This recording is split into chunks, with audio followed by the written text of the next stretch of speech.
Welcome to the Grow Your Practice podcast. Hi, I'm your host, Chad Madden, owner of Madden Physical Therapy and Breakthrough. Join me each week as we dive into the best practices, systems, principles, tips, and tricks to help you grow your private practice. All right, special treat for you here today. We are here with Ben Wobker. Ben is a physical therapist and practice owner in the wonderful state of Washington. Had the chance to visit with Ben last summer. We went, I believe it's wakeboarding, which was absolutely amazing. Very gracious host. And welcome to the podcast here. Hey, Chad, it's great to see you. I wish we could see each other in person a little more frequently. But yeah, Chad and the kids did awesome on the boat. They were wakeboarding and wake surfing and enjoying Lake Washington on a sunny day, actually. Oh, it was beautiful. Yep. And I got to face plant a couple times. That was a lot of fun. And cool. So I know you and I have been texting back and forth, Ben, and the one thing that I think is on everybody's mind now is hiring. It seems like a lot of us in private practice right now really, especially last year, at least what I understood is that we had the COVID class graduating DPT school. So at least a 16,000 DPT shortfall last year. I hear we're projected for the same in 2025. You've had a ton of success here in 2025. So can you talk a little bit about what you're seeing in the market and then what you've done to mitigate that? Yeah, well, thanks again for inviting me back. And I'm a third timer, not in the Tom Hanks range yet, but I'm working my way up on the Breakthrough podcast, which is a must listen, like on all your devices. So we kind of run the same numbers that you run too. It was about 16 to 20,000 PT short nationwide. And so we took it real seriously starting in the fall. It's like, we got to get to know, and we call it a cohort or a class, draft class. We got really serious about how we're going to recruit all these people. And we do have, because of the way our system's set up, we have aides in our clinics. They're not care extenders and they don't provide care. They just basically clean tables and help do intake, take co-pays, and verify insurance and things of that nature. But that's played a really big part in our success from the standpoint of this year we graduated 10 into DPT programs, most of them regionally. And so with that, then we stay in contact with those individuals and then we start to get to know their classmates. So it's kind of a great way to get into these classes. And then myself and other people in our group will do talks, much like you've done with the community, but now we're doing them to PT classes. So we've done ones on lumbar, cervical. We have one coming up on thoracic. We've also done burnout talks on campus. Also done talks about hiring and interviewing. So what to look for, not necessarily just promoting us, but what to look for when they're interviewing around the country. How can you end up at a Madden type clinic or a Lake Washington type clinic and find like a place where you're going to actually have some success. And that's been really important to us. And I think what we found is through our surveys and through just individual conversations is what people are looking for is one-on-one care is a big preference if they can get that. Depends on the part of the country you live in. They also want mentorship, and they want a way to also not take home documentation.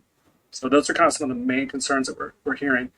And if you follow kind of some of some of the like Natalie Salmon's work or Lisa Flexner, like about 50% of candidates come out of PT school almost burned out. So how can you target people that are going to fit well in your culture? They're going to do great things for the community, but also have a successful start to their career. So that's what we've been kind of trying to really dial in.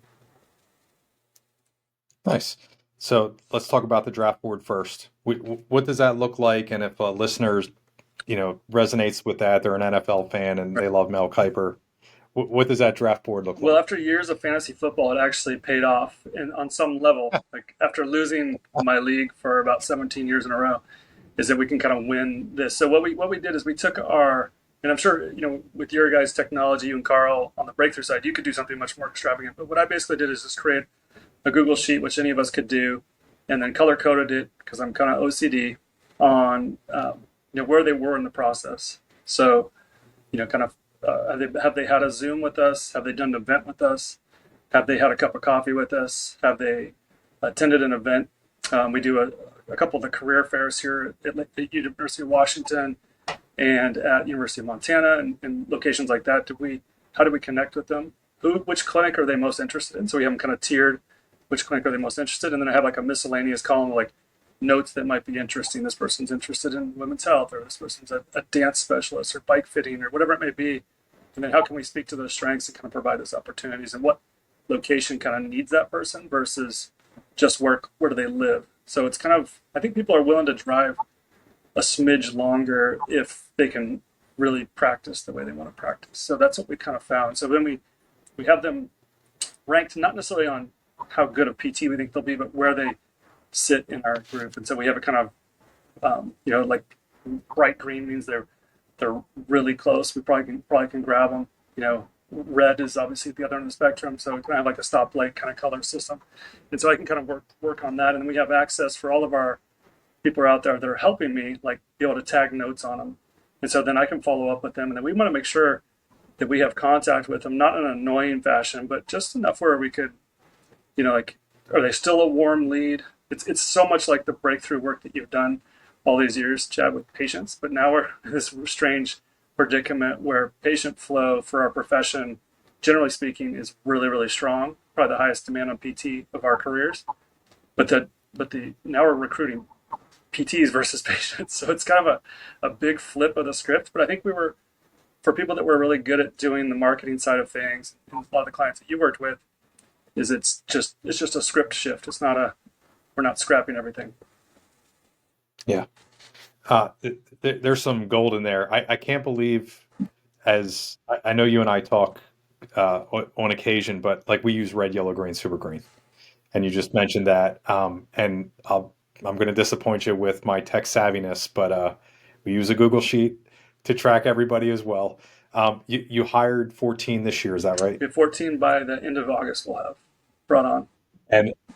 And just to give you just to give the listeners an idea, how many did you interview, or how many did you have a cup of coffee with, screen, right, attend an event with, to get to the 14 hires? Yeah, our funnel, for better or for worse, was small because we had already kind of targeted these people from the standpoint of like we had our moles, if you will, our PTs that were in PT school that had worked for us before, that were promoting us and wearing our sweatshirts and using our mugs and that sort of thing in the classroom. So we had kind of a warmness already to a lot of these candidates, and we did a bonus structure. This is something that people could kind of take note on too, that we found very successful, and that was if Chad Madden, the PT student who used to work for us, can recruit PTs for us to come and they start with us, then he gets $1,000 for each of those people he can recruit.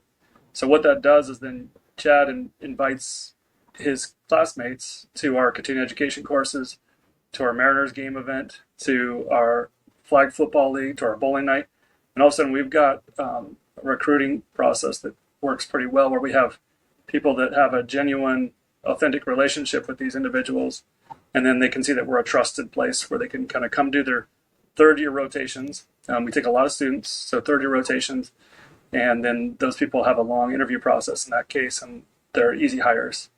To answer your question, so I think this year of the 14, I think we had a cohort that we began targeting at around 36.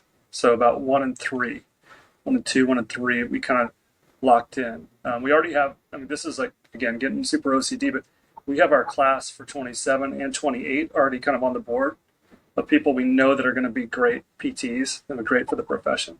And what I'm biased at this point too is when I go to the universities, I'm trying to push people into outpatient sports medicine is my first recruit, because because we have to split up the limited amount of PT graduates across all these different settings. It's a challenge in that. So I feel like first I'm a marketer for that, and then I'm a marketer for Washington, which is one of the easiest places to treat, one of the highest reimbursement rates in the country. And so that's another thing I market with them. And then we get to the granular, like, okay, here's the private practices that are great in this region. And hopefully we're on that list for most people. Hiring process. I know you mentioned quite a few different things. So if I'm one of the candidates that's referred in and I'm one of the 36, what does that, just like a 30,000 foot overview, what steps do I go to before I get an offer? Yeah, we don't, I don't typically text, because I feel like it's a little invasive, unless they've, this is a lot like dating, unless they've initiated a texting relationship. I typically keep it on email and keep it more professional. I don't do automated emails to them. So it's always a personal email from me, the CEO, which I think has more weight to it as well. And then what we'll typically do is I'll be like, hey, Chad, we've got an upcoming lecture that's free, and we're actually giving CEUs for it on thoracic spine, rib dysfunction, and manipulation. So let me know if you want to sign up. And we have a sign up list where they can see all their classmates that are coming already. So it becomes kind of a group thing. We provide, pizza, coffee, whatever it may be, if it's a morning thing, breakfast and donuts, that sort of thing. And hopefully they have a great time. Like as far as they get to meet some people that potentially could join as well. So they start to, kind of see who else might be joining the team. And then from there, I'll follow up usually, within 3 days. We'll put some stuff on social media too that the class was success. Tag the PT programs, which most PT programs are pretty good about reposting or collaborating on posts, which is great. That really helps you get some traction.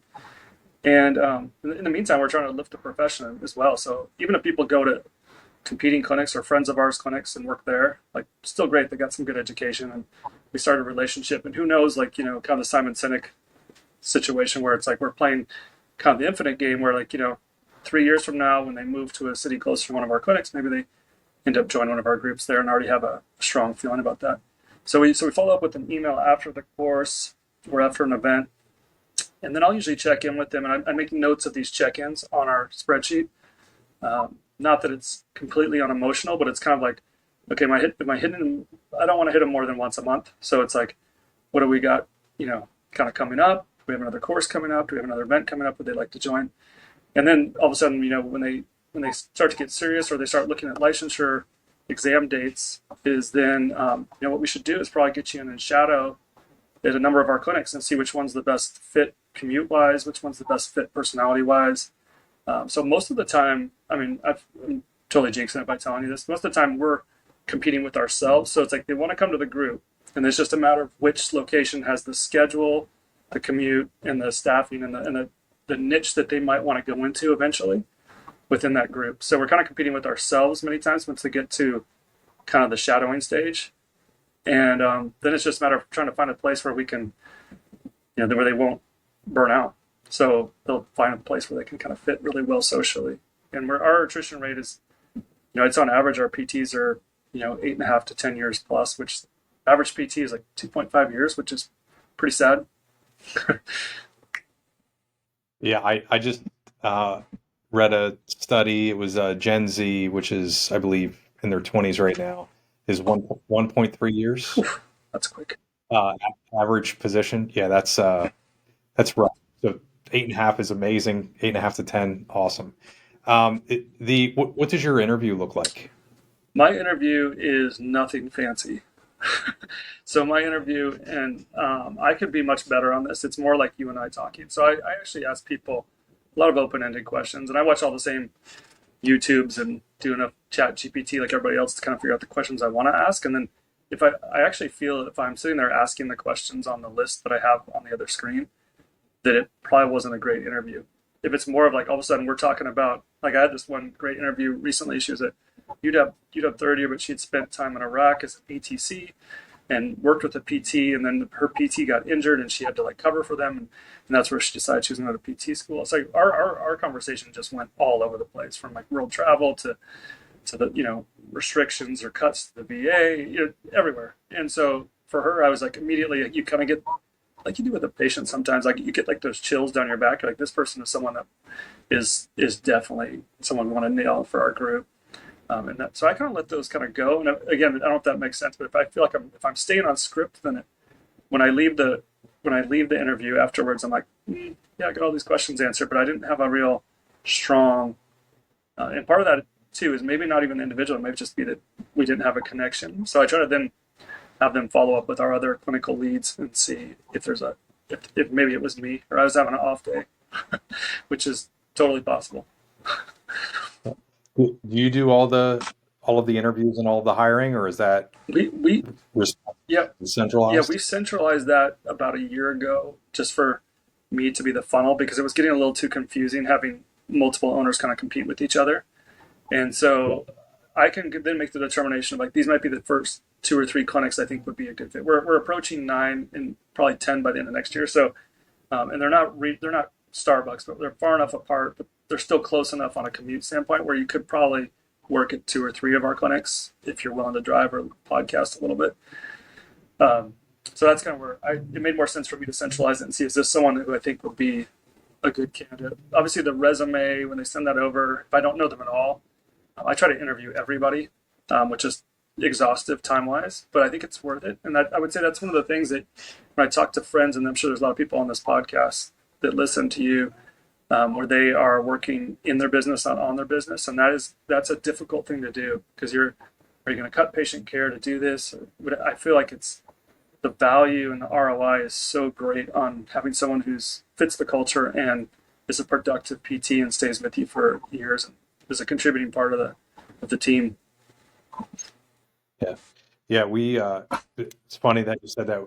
Mike and I just centralized all the DPT hiring for the same cannibalistic reasons that you were talking about, where, we have a clinic, the clinic's 10 miles from each other, 5 miles from each other, and it's, where does this person go? So yeah, we just centralized it all and had fun with that. And I will say too, like if people have a little bit larger groups, we do give priority.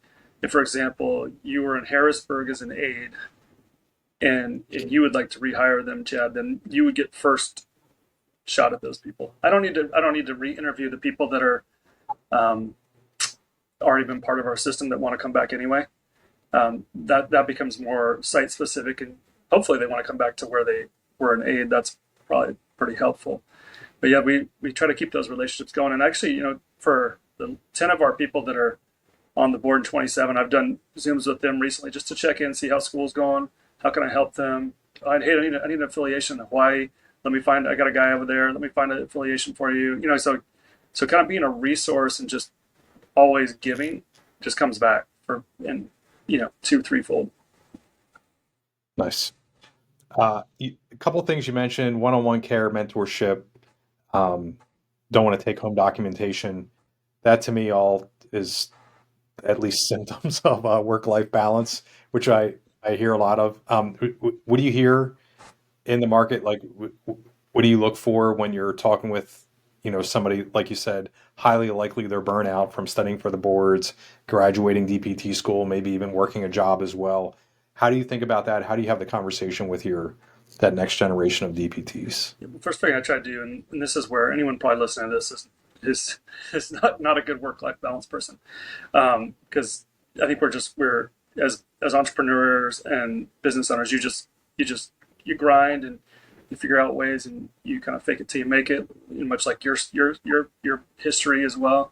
And then working when you're passionate about something, you don't really realize you're working, but that's not the case for all of our graduates, and they're under a lot of different constraints than we are, and that is that they have student loans that are outsized as far as their compensation is going to be. And even at the best clinic, even a cash pay clinic, it's still not going to compete with the tech jobs in certain areas.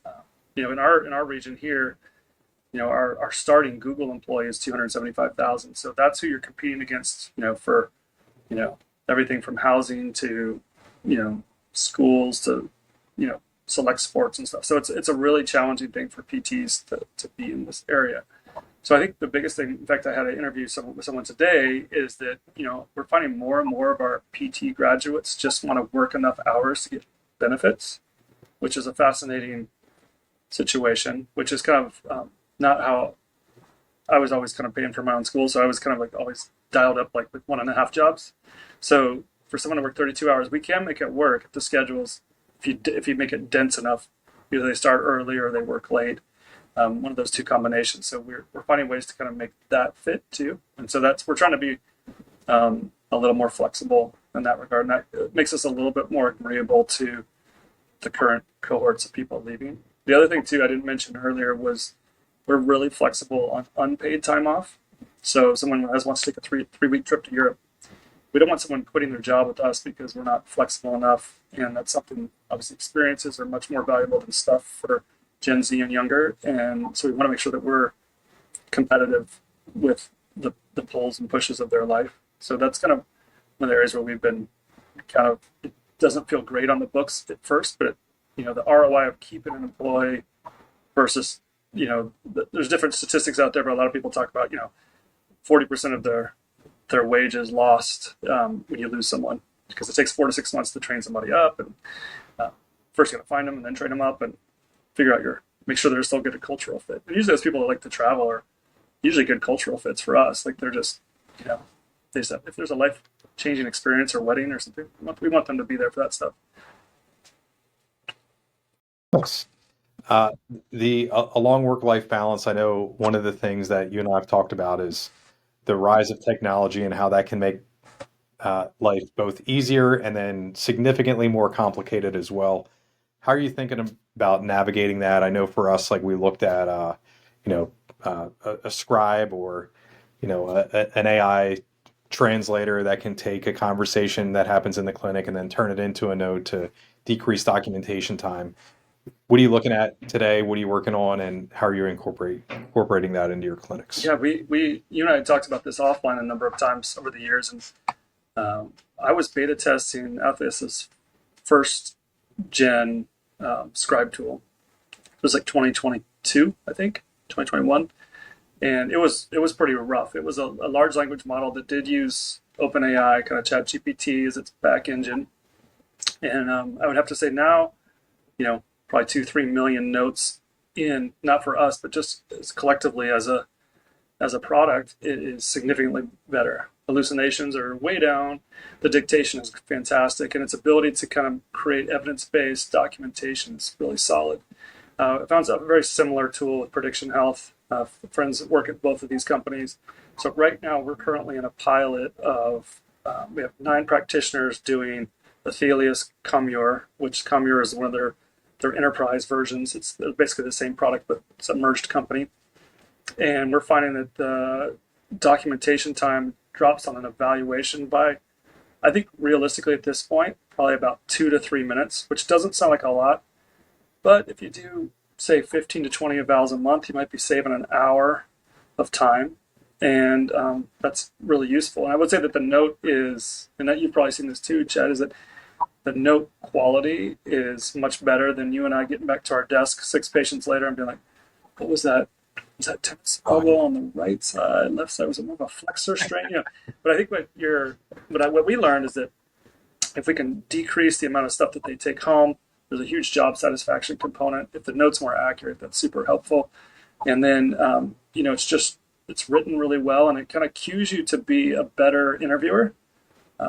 So you're kind of, you're talking through the visit more. So I think actually the patient gets more out of it because you're restating things, kind of motivational interviewing on steroids. And then you're also more face-to-face. You're not distracted by your laptop. So for a lot of our clinicians, they'll start the note, slide it to the side, and then just, they might even have a piece of paper they scribble a few things down on, just because we like to write stuff as PTs, I think. And but you can have eye contact and you can be a much better listener, knowing that on the back end it's got the note kind of being compiled for you, which is just a career saver. And if I was seeing a full load like I did years ago, or you and I were probably doing a load and a half, it would just be so much more enjoyable.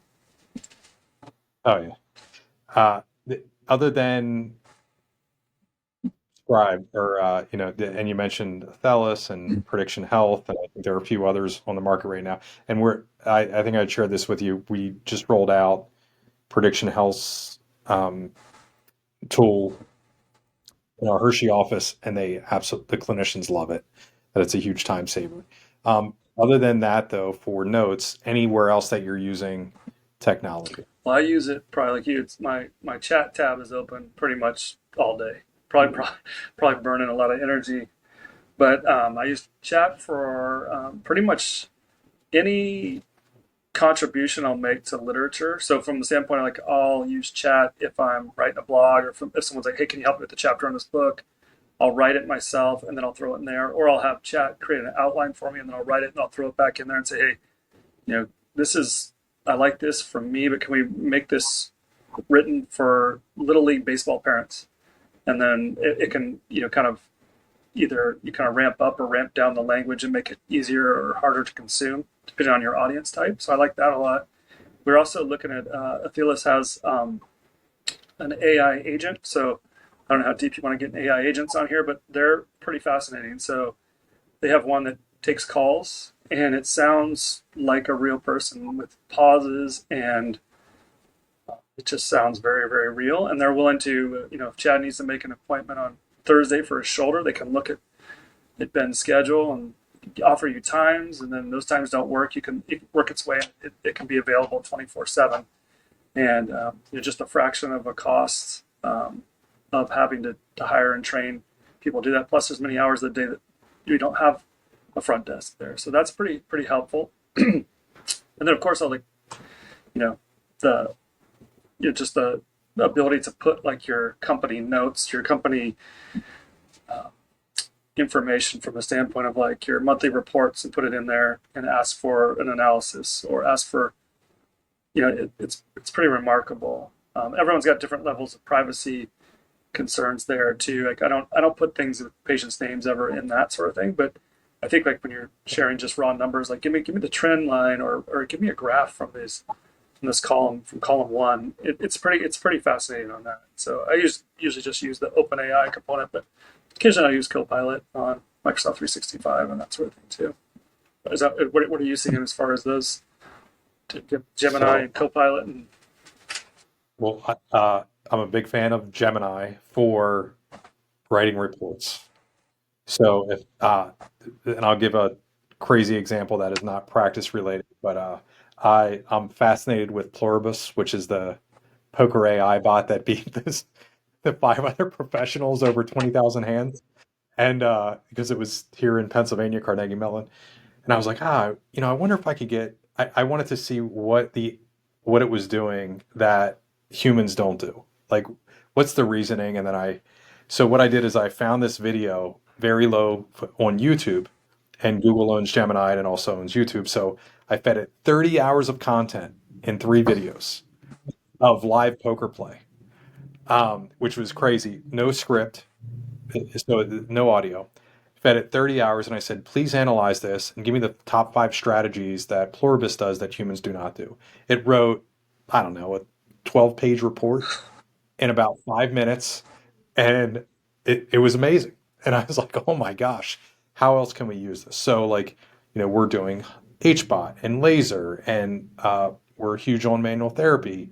And I'll write reports just by doing nothing more than say, okay, tell me about research behind manual therapy for knee pain. Right. And then it's amazingly accurate. It would be something that you and I spent, 15 weeks yeah, on 25 years ago to it's write a report like that. And yeah, it's here. Yeah, so I use Chat for creation. I use Claude if I'm writing copy. I find the reasoning plus the creative model with Claude 3.7 is amazing. I use Google Gemini for research, and then if I'm dictating, I use Audio Pen AI. I find that creates really nice summaries that so those 4 I have open all the time on my laptop, and then also my phone. And there's probably some more in there that I'm just not thinking about. and it's something like too. You and I both speak a lot, and I think like I was going to a couple of universities, and I was doing some burnout talks in the fall, and using Dolly, part of the OpenAI platform, to create images of burnout. Fantastic, and you don't have to deal with proprietary issues. I do have an Adobe account for stock footage, but it's actually just easier just to kind of make them yourself, and they can have a similar theme, and then you can just add wording in through Photoshop or Illustrator, depending on what your preference is.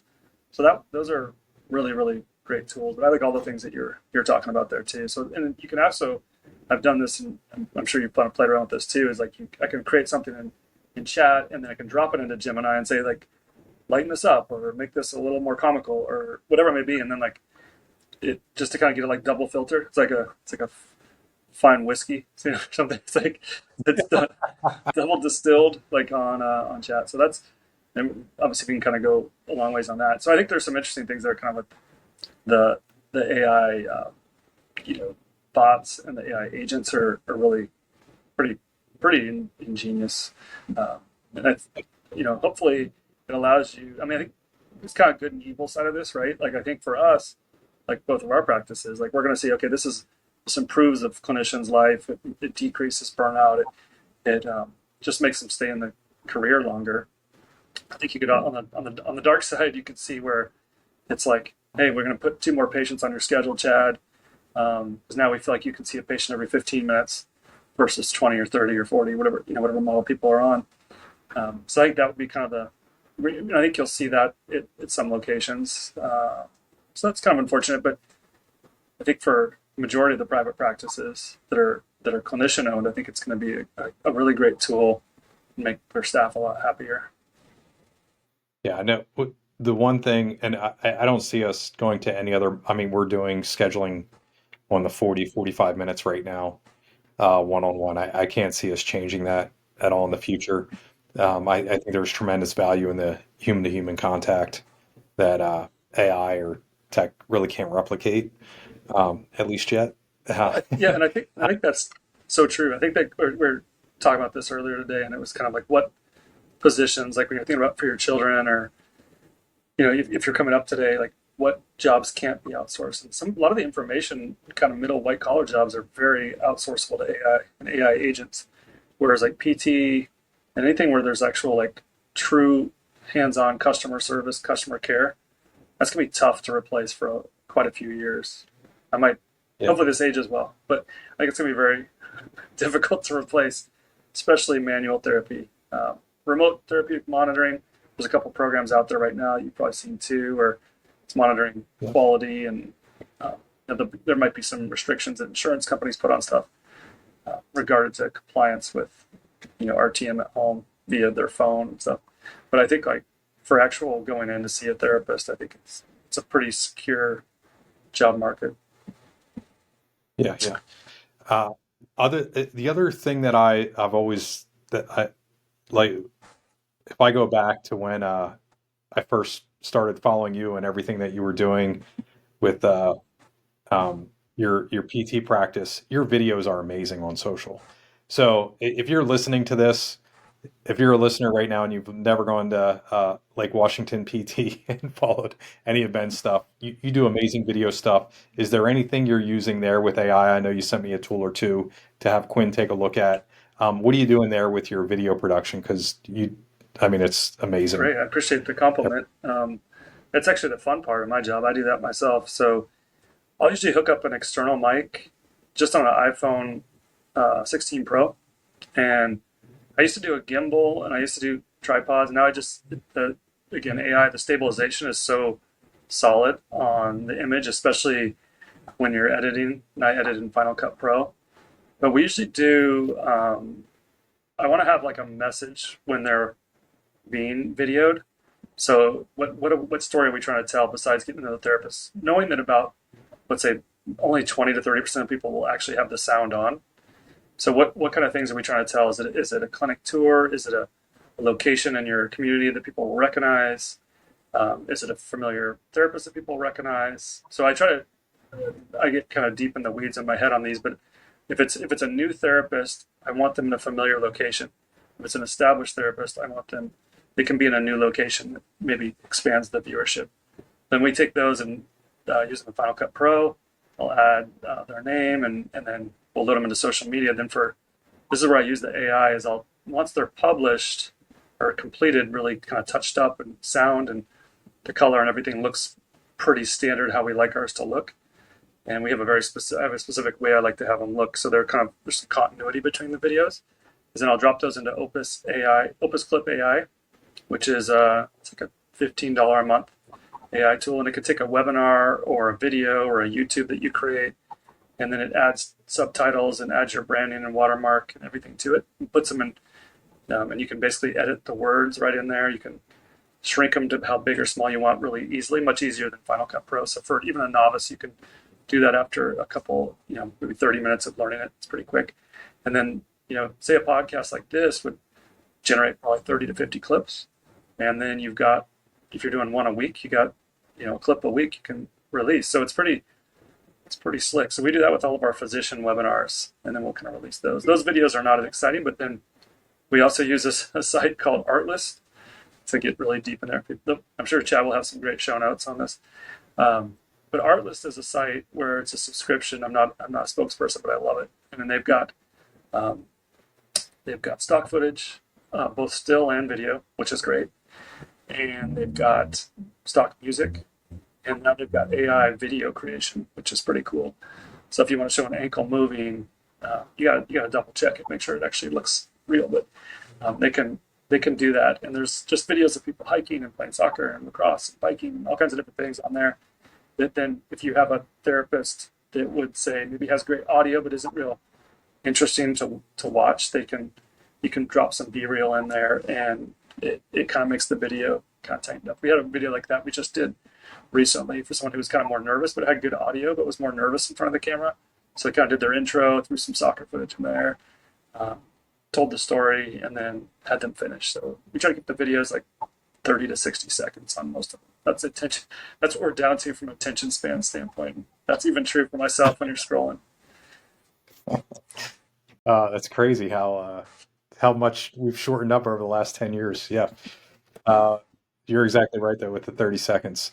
The and the other thing that I noticed too is just from studying like Mr. Beast or anybody else who's a creator now on YouTube, they're switching frames like every 1.5 Yep. seconds. So it's like ding ding ding ding ding. Or Oh, something. crazy. I'm always amazed that like, yeah, I mean, I'm just making this up, but like there'll be someone on like a cliff, like on a surfboard with a dog on his head, and like they do a flip off and they land it like in the ocean, and I'm like, my ears like, okay, like you're just kind of scrolling by, like, that's not bad, you know. Like I remember like those first Red Bull videos, like say a decade ago, and you're like, wow, that's crazy, and now it's like everything's crazy, and you're kind of like, kind of numb to that.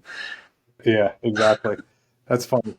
The one thing that you mentioned earlier, Ben, was your staff retention is super high.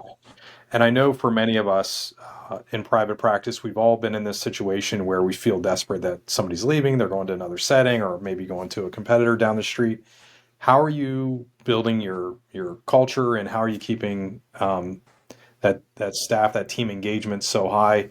You mentioned that you're doing some activities, uh, some extracurriculars outside of the workplace. Is there anything else that you're doing that other practices can implement to keep the retention high? Right. I have like three things that I kind of look at, and I stole these from Marla and Lawrence on a podcast years ago, and then they recently kind of talked about them again. And that is like the autonomy, mastery, and purpose kind of philosophy of like Yeah, what kind of sets them up. So for me, like the autonomy is, and this is difficult, especially when you're a new clinic owner, and that is don't micromanage the therapist. They've gone to 3 years of school or more plus CEU courses. Like they don't need to be micromanaged. And the best way to not micromanage them is to pay them uh, a compensation model that based on what they produce. So I found that I don't do any micromanaging, at least from my perspective. They might disagree. I don't do any micromanaging purposefully because they're micromanaging themselves. Like they want to do the best for the patient. They want to have a full schedule. They want to make the most money they can make and have fun. From the mastery side, I want them to feel like they're getting better every day, every week. And so that's what we do quarterly free CEU courses. And then we also do, on those off months, we do paid courses with different folks that I think are great to bring in, that bring a different perspective, whether it be, running or women's health or dry needling, things that I myself and some of our owners are not specialists in, but are always kind of continuous learners because we're PTs. And then that mastery component too, also mentorship is huge. So we do, and maybe this is why the attrition has been super helpful. This has been super helpful is that we do about a year's worth of 45-minute once a week mentorship with our new grads. If our new hires that are like years 1 through 4 want it, they can definitely do it. And then we ask the person after the completion of the first year if they want to continue doing that once a week. So why would they not want to continue that? Well, there's also a little loss of revenue for them if they're taking that 45 minutes time slot and being mentored. So it's a little bit, both of us have some skin in the game in that regard. So I'm happy to, I've mentored some people for 6 months. I've mentored some people for 3 years. It depends on, and that mentorship changes over time. It goes from like working cervical to, shoulder to thoracic to lumbar to turns into like, how do I connect with this specific physician, or this coach is causing problems for this athlete and this family. What's the best way to handle it from my perspective? Those sort of more soft skill, but also more stressful, probably things to discuss. And then I think the last thing is like purpose. So like, what are they having an impact in their clinic with their peers? Are they having an impact with their patients? Are they having an impact in the community? And I think for us, like taking students is critical on so many different levels. One, it raises up the profession, at least hopefully locally and nationally. It also gives us really good connection, like we talked about earlier, with the therapists and that facility, so they could be a potential hire. But also that therapist just feels good. It's more work for sure, but they feel good because they've kind of like left their mark on that, the DNA of that therapist that's going to be, and so they can kind of proudly kind of watch them. I would say like our therapists that are CIs, like if it's a good candidate, like they really want that person hired because it's kind of their legacy. So they're like, we have a lot of vested interest. And then because of our compensation model, those therapists make more for taking students for sure. So that's kind of like that purpose side. Like, are they feeling like just like this is the right career choice years ago that they made? And I think I want them to feel reinforced on that all the time. Now, I'm not saying I'm not Pollyannish. I don't think every day is going to be a great day. Obviously, and you've talked about it on a number of your podcasts. Like, but I think if you can have the majority of your experiences with patients be positive, that's great. Love it. Mastery, autonomy, purpose. We use a very similar model. Yeah, maybe what's it's called like map. Maybe you need to reverse it. Map. Yeah, if you're. Yeah. Okay. The one. Actually, we'll go with two final questions here. Who in our industry, or let's say who outside of our industry, should people be looking at? Should people be following in terms of like setting us up for success in the future? So outside of private practice PT, outside of private practice healthcare, who should we be following? What should we be paying attention to that might influence us in the future? Gosh, there's two podcasts that I listen to outside of Breakthrough, of course, that I listen to regularly, and I like listening to Scott Galloway. He's a The Four. what's that? He wrote a book called The Four. Yes, exactly. So he's a professor at NYU in the business school there, and I think he has an interesting take. He has some good information about. It's not direct about healthcare, but it talks about young finance tech people. And I think there's some good pearls of wisdom. So so he's a little inappropriate at times, but like he's got an interesting take on things. And I also like listening to Rich Roll just because I like that long form podcast. And Rich has got some real like movers when it comes to not necessarily fame, but movers in the kind of efficiency, uh, you know, physically, spiritually, competition wise, like where kind of getting your head space in a really good spot. I think he's really strong in that regard. So those are two that I kind of like that are very much a juxtaposition on each other. One's just hard charging in Scott, and one's more namaste, with Rich. And so I think they're kind of a nice. They've actually been on the podcast with each other a couple times, which is interesting. Not necessarily a debate or clash, but just an interesting contrast because that Venn diagram might actually be a little more overlapped than you'd expect. But they're fun to kind of listen to, and I think it's just it gives you a perspective too. They talk a lot about youth and young people and kind of the perspective of Gen Z and younger on how they are perceiving the business world and the working world. Yeah, nice. I support both recommendations there. Uh, I think they both, Rich Roll, I always think just handled the midlife crisis really, really well. Oh, man. Really reinvented himself. And yeah, Scott Galloway, I read The Four, I forget how long ago that was, but read that when that first came out and then started following what he's saying about big tech and data and really setting the future generation up. I appreciate what he says there, especially financially, how we're kind of robbing one generation to pay another. And yeah, he has. Yeah, and their guest list for both those guys are fascinating because they'll be the Simon Sinek's to the Adam Grant's. Like there's just a very like a laundry list of people that you kind of then need to go read, which I kind of like. I like that just as the introduction. So again, I don't really necessarily agree with either of them on everything, but it's their list of people that they bring on is people that are usually professors and or at least high thinkers and mostly evidence based. Kind of like strong backing. So they're kind of fun to listen to. Yeah. I appreciate what thought provoking, but not necessarily in alignment with every single viewpoint that they share in every podcast or every social platform ever. Yeah, yeah, I Yeah, get it. which I think is good though. Like I mean, if it was, I mean, you and I are fairly similar. So if you're just listening to ourselves talk, it's not healthy either.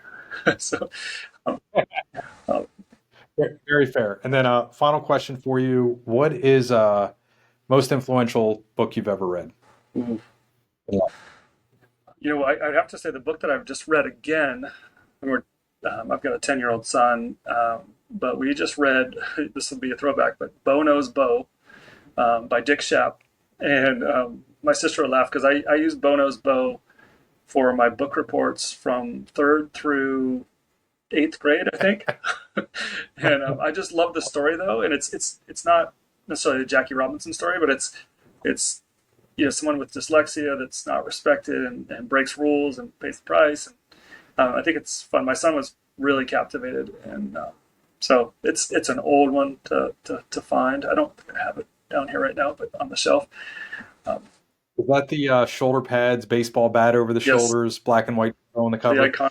And Yeah, yeah, is that where he also would throw crab apples? yes, Oh, break yeah, break yeah. windows and like my son thought it was Yeah. captivating that like, and so he wears 34 um, for his league, even though he's a quarterback, but he wears 34. So he thinks that he's the coolest guy ever, which is pretty funny because he's so far removed from the time. So, Nice. Kai? Is that? Trajan. Oh, Yeah, no, man. you're close. You're close. You're on the Yeah. right pathway. Yeah, yeah. I don't know where I got that from, but got it. Awesome. Well, Ben, thank you so much for doing this, man. This was Hey, great. Um, always appreciate your time. I know you're super busy, so thanks for so doing are this. you. Always good to catch up and hopefully get to a breakthrough conference here. And I'm not even a breakthrough customer, so I'm a non biased, guest. Yeah. But it'd be fun to Sep- connect with you in one of the upcoming. September we'll be in Denver. Okay. I'll get you the Yeah, send me some dates. dates. Yeah. Awesome, Hey, man. Thanks for doing this good again. good seeing you.